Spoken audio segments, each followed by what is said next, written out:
Hi, this is Michelle from Thorne Chess. The first thing we're going to go over today is how to set up your board. When you set up your board, whether you're black or white, you want to look at that right-hand bottom corner. That corner should be white. That's the proper way to set up your chessboard for play. That bottom right-hand corner is white. Then we're going to set up your pawns.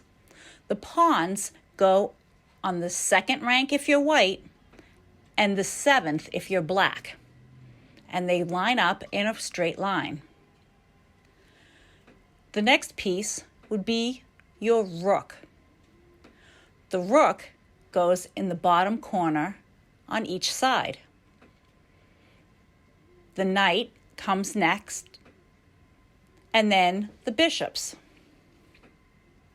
The final pieces will be your queen and your king. Now, whether you're white or black, the queen will always be on the square of her own color. That way, the queens are on the same file and the kings are on the same file. Now let's play.